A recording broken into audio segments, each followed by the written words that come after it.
Hello everyone, I'm Wendell Jones and welcome to this special edition of our program, Jones and Company.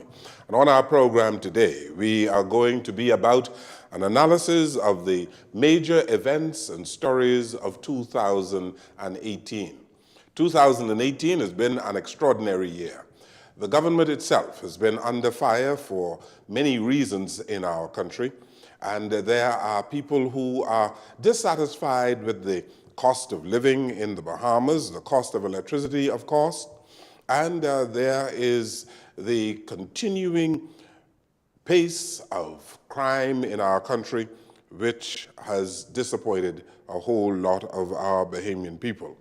We are going to cover the top 10 stories we believe in our country today. In terms of analysis, we're not going to give you the meats and bones of all the stories, but we are going to just look at these stories over the next hour or so to talk about the impact of these stories and events on our country, the Commonwealth of the Bahamas. We begin from story number 10, and our analyst here today is none other than Godfrey Eneas, who has been on the program Jones and Company for the last 24 years. And Godfrey, we're going to celebrate 25 years early next year. You know, I think a new kind of Bahamian public has emerged over the last 2 years, Wendell. And I think our public is very attentive and very concerned and very cognizant of the issues facing our country. And I think many people have a different perspective today on government. Why do you think so? Well, my barometer is, first of all, the Issues of the Day program. Based on the responses and the questions you get on issues of the day, indicate to me that people are cognizant of the issues facing our country. And secondly, I think our On Point program has brought a certain dimension to public policy analysis. And I think that has had a tremendous impact on expanding the comprehension of the issues. Yes. And as a result of that, I think we have a more attentive public. There's such a thing as going beyond the surface of the news, or Yes. going to great extent to explain the news. And that is what we are going to be about here today. Rather than rehashing the news, we are going below the surface of the news so that our public can get a better appreciation of those events that took place. What I think has happened organically, not planned, organically. Issues of the day, people ask the questions. On Point, we do the analysis. Yes, okay. Well, we're going to do some analysis today. Our story number 10 is the performance of Shawnee Miller-Ibo over the last year. She was presented in the Parliament of the Bahamas, and she got the kudos from members of Parliament, indeed from the general public. She has performed extremely well over the last year. As a matter of fact, she performed well over the last several years. But 2018, Godfrey, was a special year for her. Oh yeah, I watch her many Saturdays on the IAAF circuit. And it's always a pleasure to see someone as gifted as she is. You know, she reminds me of the great Cuban quarter miler. There's a call in the Palomino, Juan Torina, tall, slim, and graceful. Yes. That's Shawnee Miller. And Shawnee Miller has been the toast of the Bahamas around the world because of her performance in the 400 meters as well as the 200 meters. She is one of the few Bahamian athletes who were presented to the Parliament, who stood at the bar of the House of Assembly to receive the commendations of the members of Parliament. You know, I don't think some Bahamians recognize the impact that people like Shawnee Miller, the Golden Girls, Tommy Robinson, those athletes among us who've attained Yes. international recognition, what they've done for our country. Yes. You know, I go places and people remember the athletes. Yes. You know, they remember the athletes of the era, and they ask me questions. And so Shawnee Miller is the person who is among the top 10 of the stories and events of 2018. Story number 9 is our Person of the Year for Jones Communications.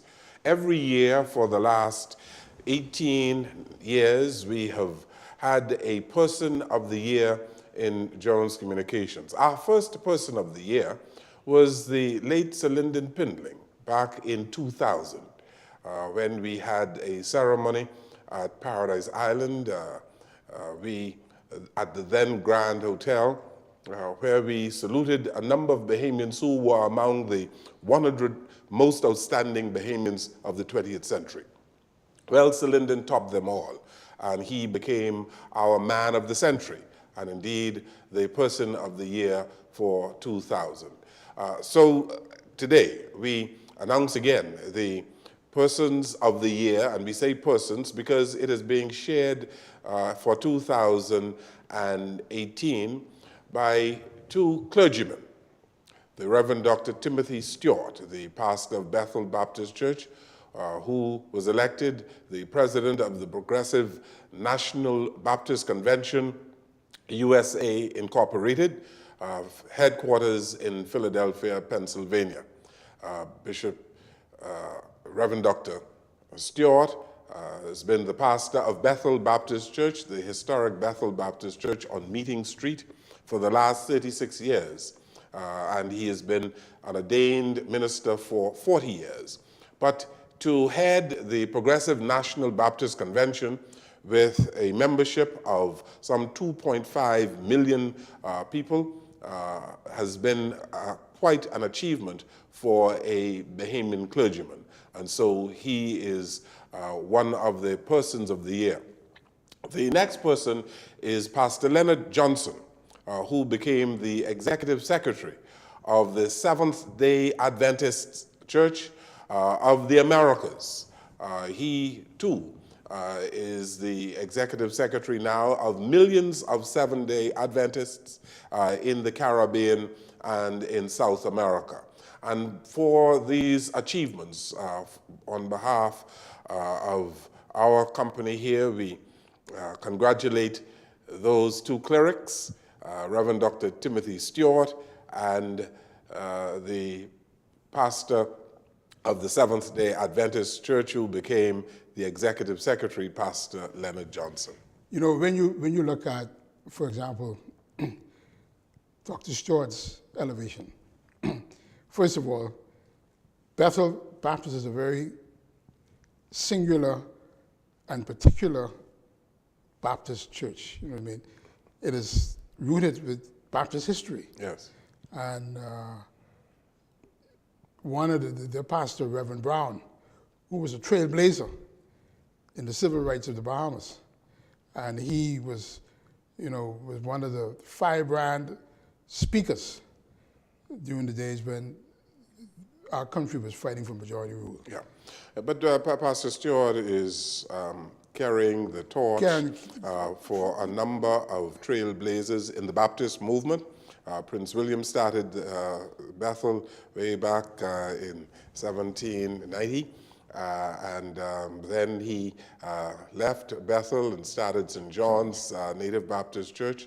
And so Pastor Stewart, as a young man, became the pastor of Bethel. He was in his late 20s when he became the pastor of Bethel, but to have become the pastor of the leader, the president of the Progressive National Baptist Convention is indeed a major achievement. Yes. And Pastor Johnson, Leonard Johnson of the Seventh-day Adventist Church, one of the foremost theologians in that particular denomination, He has served as president of the Seventh-day Adventists in the Bahamas, and he is known for his great administrative skills, and as a consequence, he was singled out among Seventh-day Adventist clergymen in South America as well as the Caribbean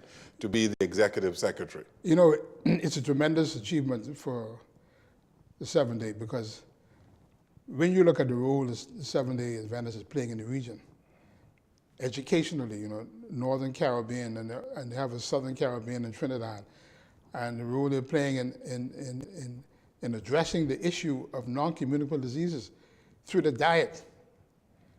You know, the diet that the Seventh-day Adventists project is one that, if we follow it, it can help us out of this health crisis that the region is in. No doubt.